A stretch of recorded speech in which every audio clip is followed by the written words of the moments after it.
Welcome to the PRN member briefing. It looks like we're getting everybody into the Zoom. Audio still okay? Great, thanks, Connie. Okay, so I just want to do just quick introductions. I'm Andrew Rehn. I'm the Climate Policy Director at Prairie Rivers Network.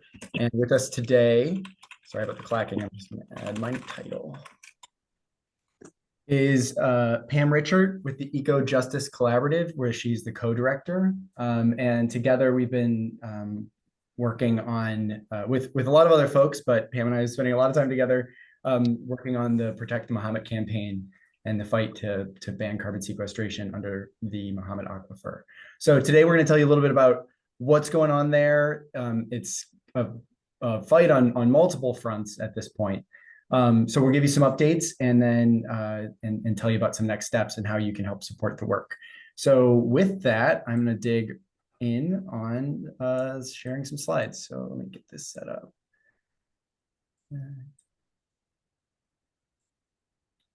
Okay, you see my slides? Awesome. Okay, so the Mahomet Aquifer is the drinking water source for almost 1 million people in central Illinois. It also serves, I think, 14 counties, individuals in 14 counties. It is a designated sole source aquifer. So sole source means, is an official US EPA designation. It means that should the aquifer become compromised, users of the aquifer do not have an economically viable alternative.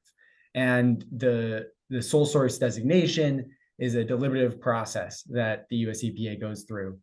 And in 2015, in a fight, as part of a fight that hopefully some of the folks on this call, but many in the central Illinois area were involved in, there was an effort to stop the placement of PCB waste in the Clinton landfill and also designate the aquifer as a sole source designation. And so we're sort of standing on the shoulders of the folks who did all of that hard work that got us this designation and successfully got a consent decree with the landfill back in 2015. The image you see here is the aquifer and the project review area, which includes recharge zones that were identified in that process as critically providing recharge to the aquifer. So those are the two, the Ford in here in Ford County that reaches into McLean, and this other recharge zone in McLean. And then the rest of the outline is the sole source aquifer itself. So we're also here to talk about carbon sequestration. And you've probably heard of carbon sequestration, but basically the idea is that you capture carbon coming out of some sort of industrial process or burning fossil fuels, for example, or ethanol plant. And then that carbon is either injected on site or transported somewhere where it can be injected and stored deep underground. So in the graphic you see here, we have a deep, the Mount Simon sandstone saline aquifer is the aquifer that they're injecting into in this case in Illinois. So the Mount Simon sandstone is about a mile underground, and it's a saline aquifer. It means it's salt water. These types of formations are often targeted for underground storage of materials. So in this case, they inject the CO2 underground, and we want to highlight some of the concerns on this. So one pathway, so if you have an injection well, that injection well itself can fail, and that failure might result in the CO2 getting up out of the storage area and into a resource you might want to protect, like the Mahomet Aquifer. You can also have a geological failure. So this is like a caprock failure. This is the geological containment that was something that was identified and thought to be secure, either has a crack that forms or is unexpected or is created by the erosive qualities of supercritical CO2. And mixing with saline water in particular can become can start to erode features. So that's the second pathway. Another pathway, actually not on here, would be not just your injection well, but a lot of these sites will have monitoring wells, observation wells. That's another way where this well that you're using to study and see where your CO2 is gone itself could fail and become a pathway, similar to the injection well becoming a pathway. And lastly, there's concerns related to abandoned wells. So, we've been drilling wells and doing a lot of stuff for a long time, and there are a number of wells just all over the place, and some of those may have been properly sealed, some might not. So these are the pathways, and then the risks if CO2 gets into a drinking water source, and these are risks that were identified by a U.S. Department of Energy study. The first is acidification. When CO2 interacts with water, it forms carbonic acid, and that acidifies the aquifer. This change in water chemistry can result in materials that were previously not mobilized becoming mobilized. So you could have things like various heavy metals that were previously in your drinking water aquifer, but not dissolving into the aquifer because of the chemical conditions, the current chemical conditions. Changing the acidity can really change that equation. We're also concerned about salinization of a drinking water aquifer. So if saline water from the aquifers is brought into, from the storage aquifer is brought into the drinking water, you have salinization, which is also a concern.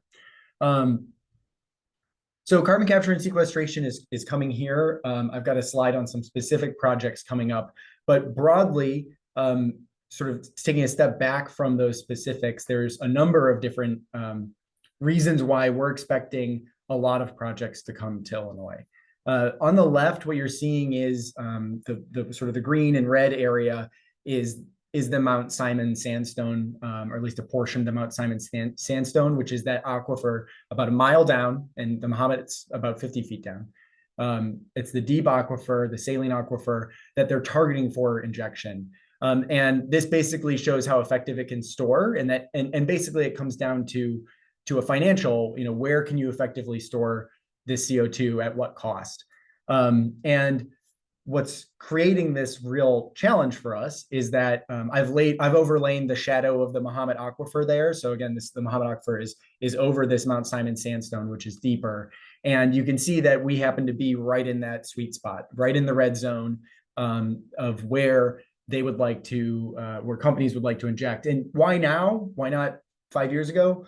Well, the Inflation Reduction Act, which passed in 22, included, among a number of things, increasing a carbon sequestration tax credit up to $85 a ton. So why now? Because finally it penciled out. And so you have big companies like ADM, companies like BP are really excited about this and looking at it as a way to pivot their industry away from fossil fuels and towards, well, maybe more fossil fuels that they can keep burning and then injecting their carbon pollution under our aquifer. And that $85 a ton number, as I start to talk about the volumes of these projects, keep that in mind. If you start doing the math, you can see how potentially lucrative these projects could be. And then this slide identifies a few different areas where the carbon sequestration projects are currently proposed over the aquifer. And I want to be clear, these three are what we have now.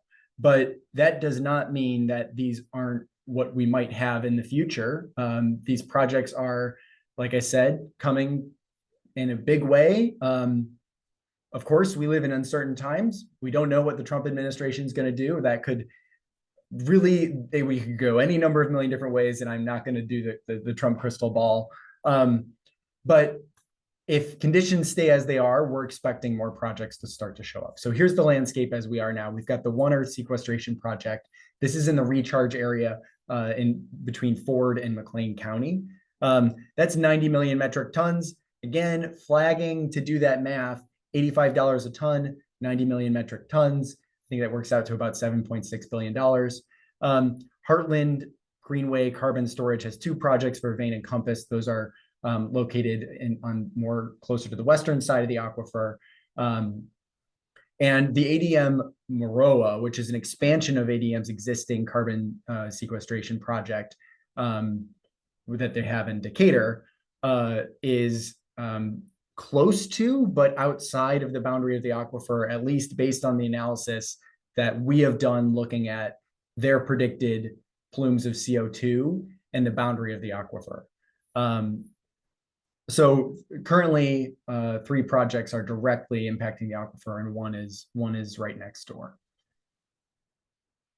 And then just to give you some sense of background on existing regulation, a carbon sequestration well has to get a Class 6 permit. So Class 6 is a permit specifically for sequestering CO2 underground. It's a well permit, and it's administered under the Safe Drinking Water Act. This has some requirements on like site characterization, monitoring requirements, emergency plans, and reporting. Last spring, where you probably heard a lot about this, Illinois passed a law. It was called SB 1289 or the Safe CCS Act. This added another layer on that permitting process that includes things like soil gas, water impact reporting, alternative water supply if there's a leak, some protections for non-consenting landowners. This was a piece of legislation that was hard negotiated and we fought for a lot of different protections to get into this bill. One of the battles that was not successful was pushing for a Mahomet Aquifer carbon sequestration ban.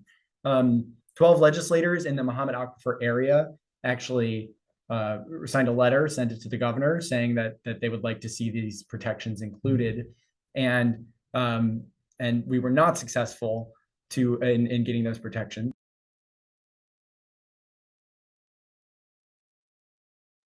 But a few things. Well, I will say a lot has changed since then, including learning a lot about some leaks that are happening at the ADM pilot project that Pam will tell you a bit more about.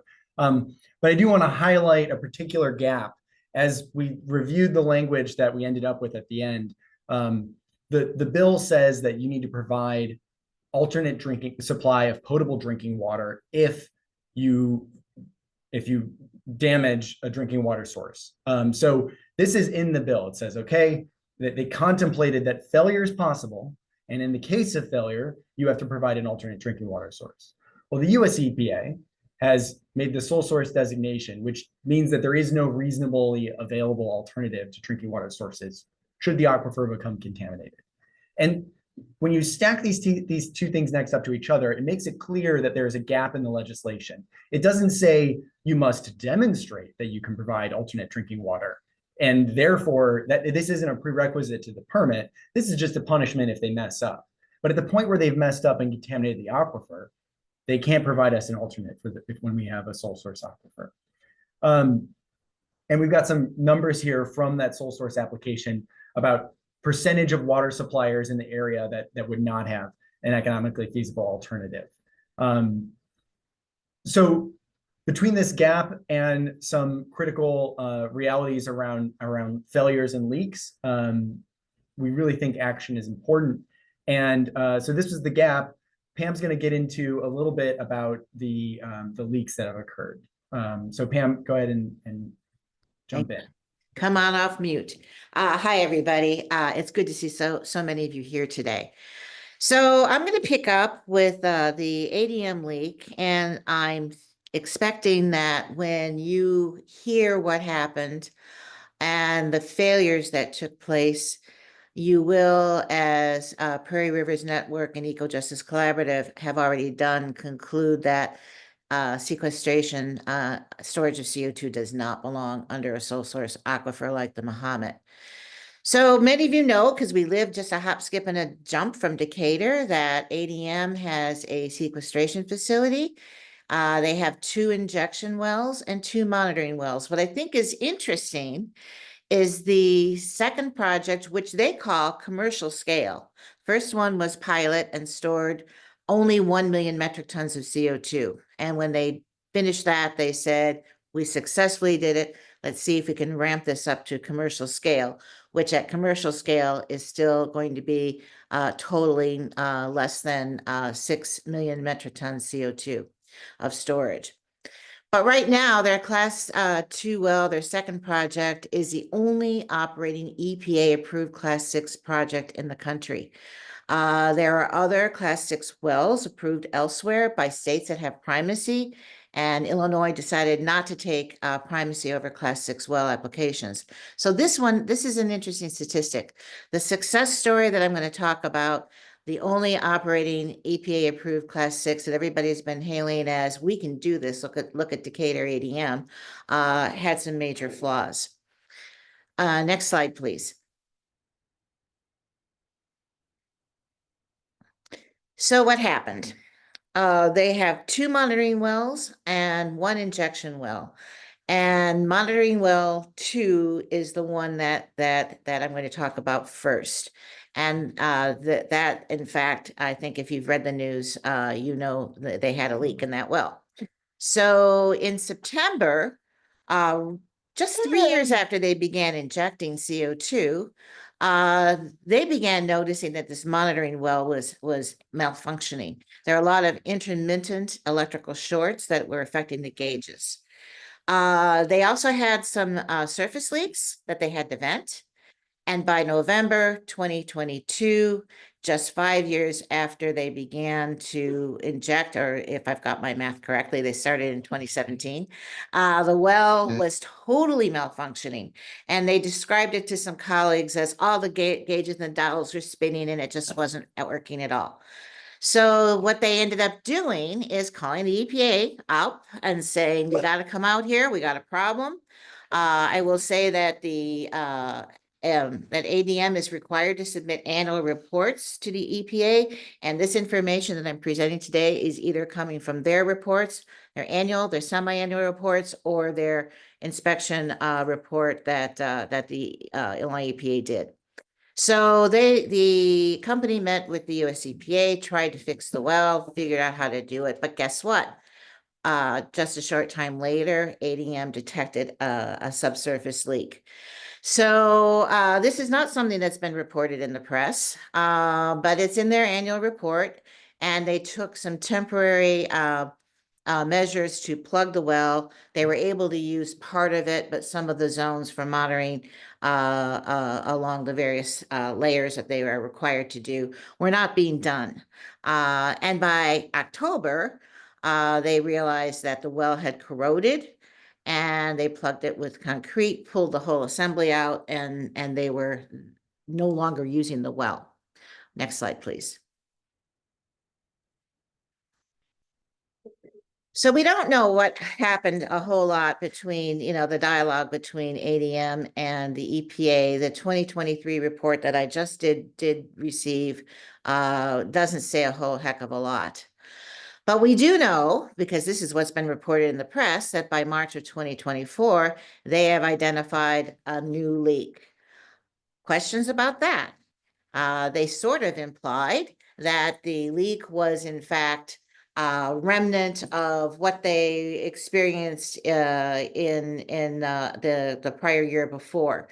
On the other hand, if you look at what was reported, that was 307 tons of CO2. And now they're saying in March of 2024, it's more like 8,000 tons. I question as to whether or not they really know how much leaked.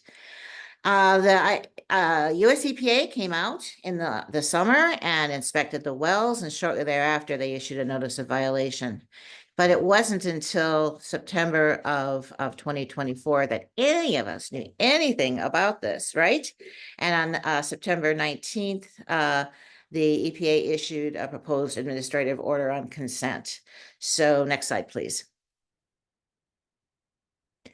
So one of the things that I find interesting about this is that the EPA issued a notice of violation, but never asked them to stop injecting. And according to their emergency response plan approved by the US EPA, when they have the kind of problems they had with the integrity of a monitoring well, they're supposed to stop injecting. When they have had one well out of production and relying on one well, when their permit says you got to have 2 wells, they should have not been injecting CO2.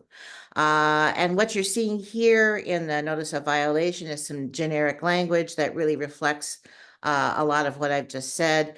But the bottom line is they did not monitor the well in accordance with the permit. Next slide, please. And in September, as I said, now we've got the proposed big words, proposed administrative order on consent, which doesn't tell you a whole lot, but essentially they're saying they've entered into an agreement with ADM on the kinds of steps that ADM is going to need to take to remediate the problem. And what's interesting is those are the kinds of things they should have been doing a long time ago. They should have, repaired and restored the well. They needed to reinitiate monitoring activities. They needed to verify that the leak was no longer happening. None of that's really been done. They had to ensure there's no other pathways for CO2 to escape now that it's left the permitted confinement zone. And many of us on this call were encouraged, well, PRN, I think, and also EJC were encouraging people to submit comments to the EPA how do we say, in, comments on what happened and what we thought their proposed administrative order was intended to do. And again, it doesn't require ADM to stop injecting. Next slide, please.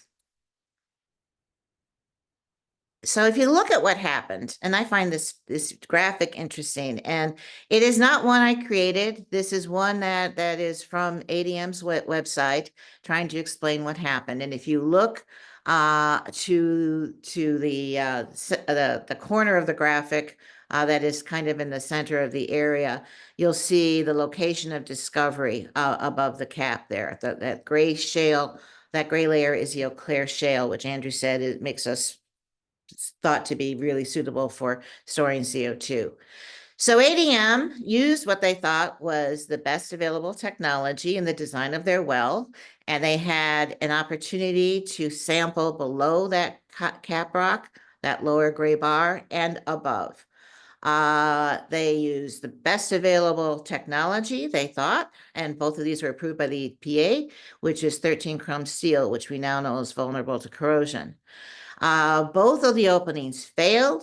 The sleeves did not work properly, and it allowed the CO2 to move up from the Mount Simon lower formation below the cap rock, up above the cap rock, out the other hole, and into the Ironton-Galesville formation, which is not a USDW. It's not a drinking water source. Let's put it that way. But the layer above is. How much CO2 escaped? We don't know. Where is it now? We don't know. What pathways exist to move CO2 and brine towards the surface? Next slide, please. I'll answer that in a second. Before I answer that, I'll say this. As they, ADM, were working to respond to the order of consent the EPA had issued, they discovered they had another leaking problem. So now their second monitoring well is leaking. The same kind of steel, same kind of design. They say they don't think CO2 had escaped. It may just be brine because they didn't see any signs of well corrosion. But I don't know if that is true, and we're hoping we'll have some answers to that once the response to the order on consent continues. And the company is doing tests to try to figure out what to do about that well, which could include plugging it. But they have now stopped injecting. Next slide, please. So here is what we know. As they continue to move through the process, they have now found there are 24 other wells near their sequestration site that can, in fact, provide pathways for that CO2 to move up. As you saw in Andrew's earlier slide, wells are a great conduit for moving CO2. But they can also do other things, right? They can also affect the pressure and the subsurface flow patterns that determine where the plume will migrate. And I'm not quite sure how we're going to have answers to all these questions. But we're hoping as time goes on, we'll get more information and have a better understanding. But before I move on from this, I also want to share with you that while all of this was happening, the bill SB 1289 was being negotiated, and ADM said nothing. Decatur was negotiating easements for storing CO2 under Lake Decatur. ADM said nothing. The Governor Pritzker, signed the bill about a half mile away from where this well is leaking at the research and demonstration site at Richland College, and nobody said a thing. And there's nothing that requires anybody to have said anything in the way the emergency response plan is written. Had we not heard about it from the investigative reporting, we might not even know. Next slide, please. So Andrew talked about this happening at an unprecedented scale, and it is. These are the projects we know of to date. And I want you to look at the little stars there as we've got the One Earth project. That's a pretty large scale project that's happening in Ford and McLean counties that would store 90 million metric tons as compared to what ADM says is about 4.5 metric tons in their commercial scale project that's been stored. Well, actually, it's less than that if you take out the pilot project.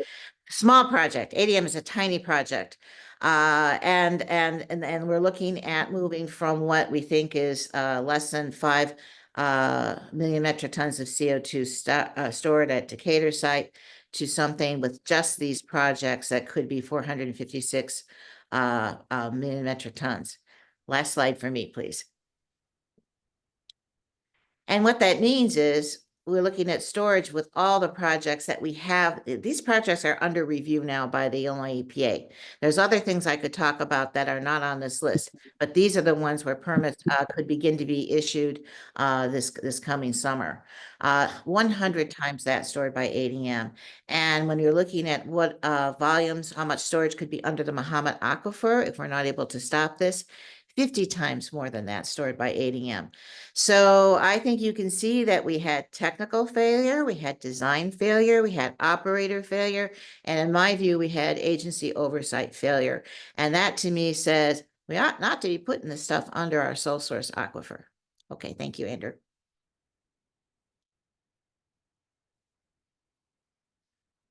It's your turn.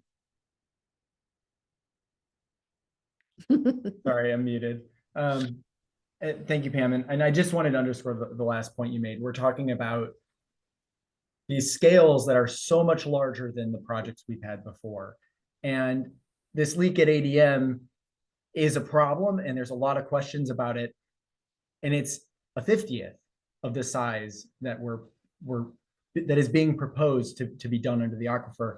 And this is forever. Their intent, this is permanent storage of CO2.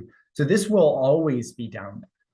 And any failure pathway from any of the ones we've listed or the ones that we don't know about need to be secure for 1,000 years, forever, right?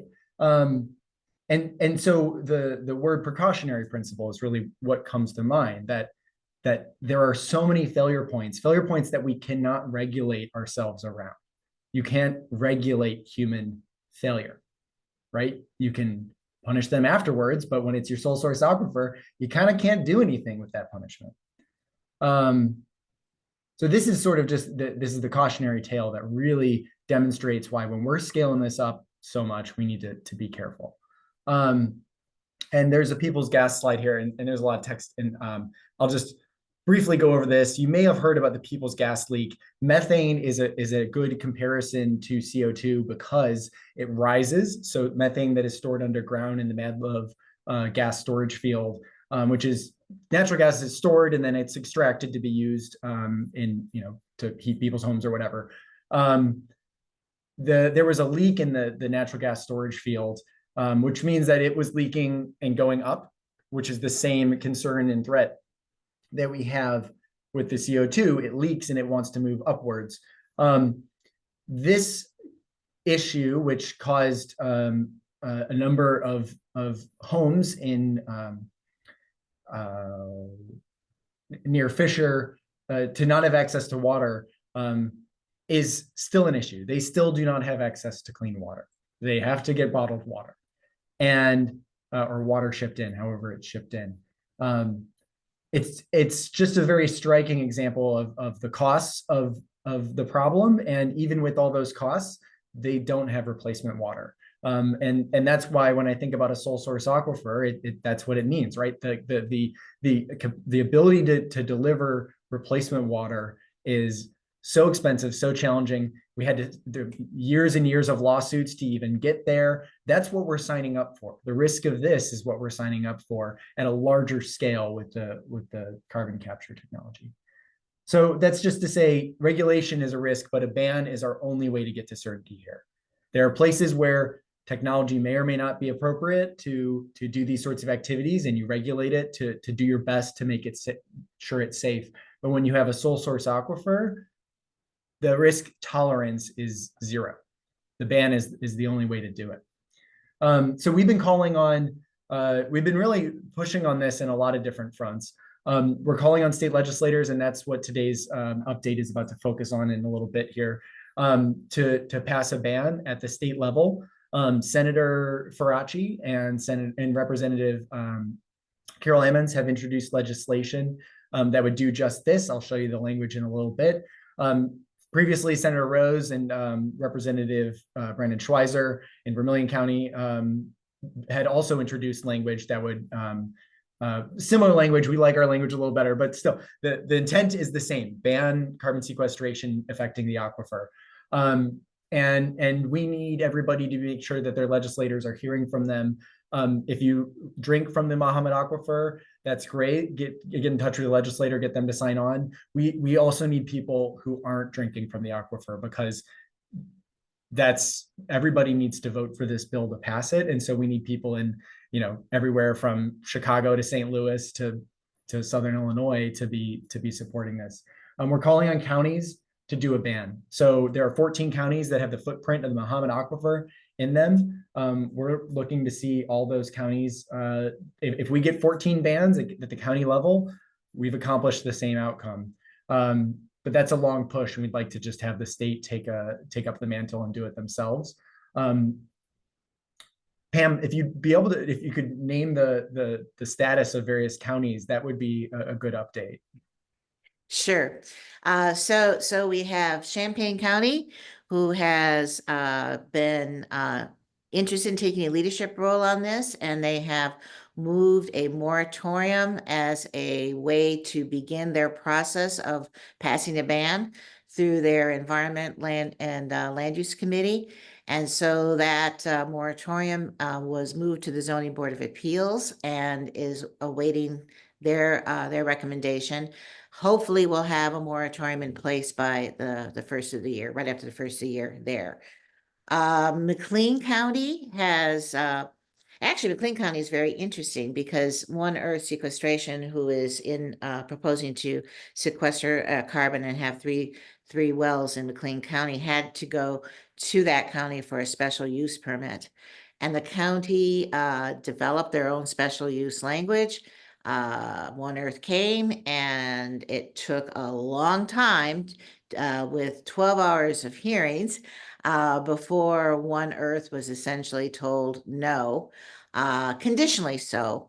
So it's not really a ban, but One Earth has to get its US EPA permit and then come back and ask again. And we're hoping McLean County will strengthen their regulations. In the meantime, they passed a resolution in support of the sequestration legislation that we're talking about today. Ford County passed their resolution maybe a month ago already, and in support of a legislative ban, and they are actively, after again hours and hours of hearings and testimonies, the ZBA will be looking at moving a recommendation forward, which I am hoping will include a sequestration ban along with a special use permit. I'm hoping that's going to happen this next week. And then their city council in Bloomington just passed a resolution in support of the legislation just Tuesday night. So there is a lot happening. And it takes a lot of work. So if anybody's interested in helping us help move this forward, we really could use some additional hands. Thanks, Pam. And we're also calling on cities we're trying to reactivate that Mahomet Aquifer Advocacy Alliance. And so we're working with city leaders to build that alliance up, to have that was the alliance that gave us this initial designation that resulted in the sole source designation and the consent decree with the landfill. And this is an opportunity for those cities and towns to stand together again to protect the aquifer. And also the EPA hearings. So those permits that we're talking about are moving through that Class 6 process, and they will eventually have EPA hearings. So we're calling on folks to come out to those hearings. None are presently scheduled, and some of the deadlines have been sliding. So, sort of keep your ears out for those. But eventually, that's should we be unable to secure a ban in the short term, that's where we'll have to go. So I wanted to just zoom in a bit on the language that was introduced for Senator Faraci and Representative Ammons. It's really just two real easy changes. Oftentimes when we talk about legislation, if those of you that were involved in the Climate and Equitable Jobs Act, we're talking about 900-page bills and a lot of big changes. This one's easy. And by the same logic of, we can regulate it and accept some risk, or we can ban it and say no. Banning it is the easy one. We define a sole source aquifer in the law, which already has a sole source aquifer as designation exists, but this is sort of putting it into the Environmental Protection Act of Illinois. And for the purposes of the law, consists of the project review area of the aquifer, which is that map we showed you. And then we just simply say no person is allowed to do a carbon sequestration activity within a sequestration facility that overlies, underlies, or passes through a sole source aquifer. Notably, this language is written to protect any sole source aquifer that is designated. At present, there is one in Illinois, and that's the Mahomet Aquifer. But recognizing the importance of water resources and the possibility that folks might move to protect an aquifer that they rely on, we wanted to make the language be flexible in that way. So what's happened this week? This week is something called veto session. So that's 2 weeks in, usually around in November, where the legislators will come back from Tuesday to Thursday, and for both weeks, so 6 days. You get 6 days, and it's called veto session because it's an opportunity to override any vetoes from the governor. But it ends up being sort of a little mini legislative session where sometimes a lot of action will happen, and sometimes it's kind of quiet. We had a Senate Executive Committee on Wednesday, this Wednesday, 2 days ago. When you have a bill, it is in Illinois, when you have a bill, first it goes to a committee, and then after it passes out of that committee, it'll go to the floor. So Senate committee, and there's a bunch of different flavors of committees. So there is an executive committee, which is sort of, in this case, an interesting committee. It's kind of a catch-all committee where Senate leadership can kind of direct things to have happen. You also have things like the Energy Committee or the Environment Committee, which are more specific subject matter. And I think it's not, is it Energy and Environment in the Senate? Anyways, there's different committees. This bill ended up in the Executive Committee in the Senate. And so we needed to get out of committee in order to have a vote on the Senate floor. Myself and Susan Adams, who has a number of roles, but is on the Mahomet Aquifer Consortium, and I believe the Water Authority Association chair. And I apologize, Susan, if you're on and if I got your titles wrong. But we testified in support of the legislation with Senator Faraci, who is not on the committee, but presented his bill to the committee. Then opposition spoke. So that was the industry opposition was from Illinois Manufacturers Association and from the Renewable Fuels Advocate Association. And then afterwards, and the real sort of the focus of the hearing, the Senate had Prairie Research Institute, which is Illinois' sort of research arm, appear as a neutral witness to ask questions about what has happened. And this was a little bit of a challenging experience for us because, as you have seen, Pam has dug in deeply on the ADM issue, and none of the concerns that we raised, that timeline we did not have an opportunity to raise that. And meanwhile, PRI was being presented as a neutral expert, but they're funded to work on the One Earth carbon sequestration project. That's part of a grant that they have that they'll list on that is listed on their website. So that sort of dynamic was a frustrating experience. And ultimately, the Senate, while Senator Faraci moved to have his bill be voted on, Senate leadership pushed for him to not call for a vote. And ultimately, they blocked having a vote. So we are still in committee after veto session, which is frustrating and disappointing and not where we want to be. But that's sort of the outcome of veto.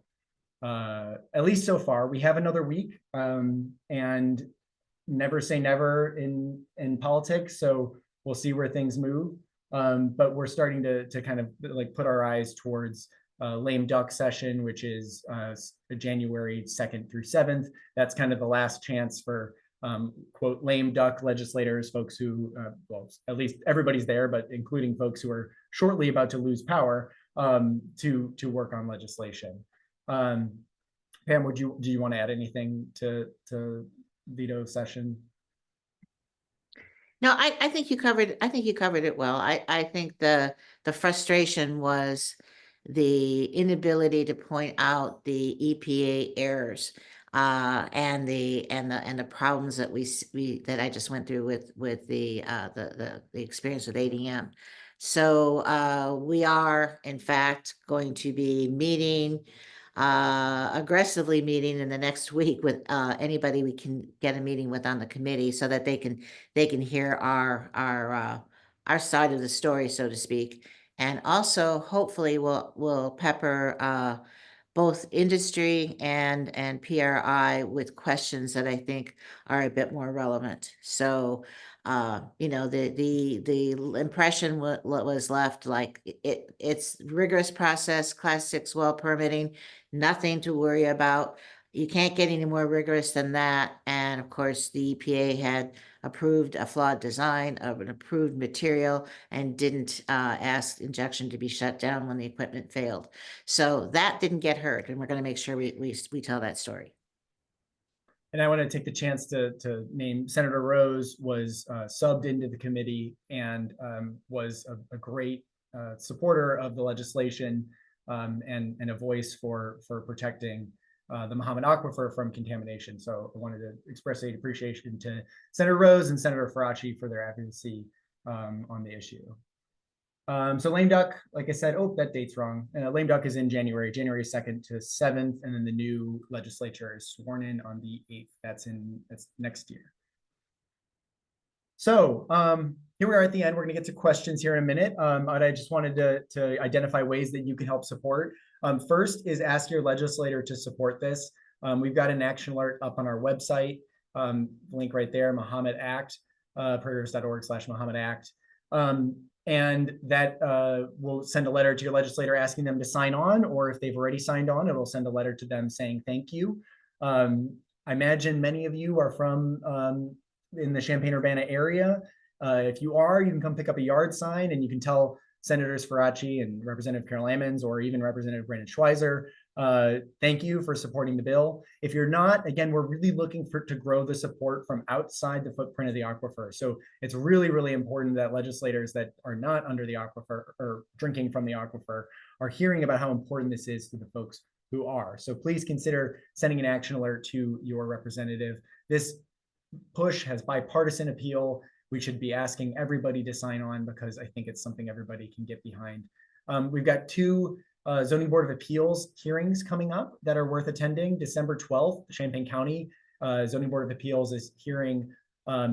They moved a moratorium forward, not a ban. It's a moratorium to give them time to look at a ban, but that still has to go through all the process. So on the 12th, we'll be at the ZBA in and we'll be sending out information about where it's going to be at Brookins, but we'll send information there for folks who are local and want to attend. Ford County has a Zoning Board of Appeals meeting on November 22nd, which is right around the corner. Pam, we can put some information about that in the chat. to share that. And again, email us, call us, put up a yard. If you want to put up a yard sign, they're free. We've got them at the office. They look like this.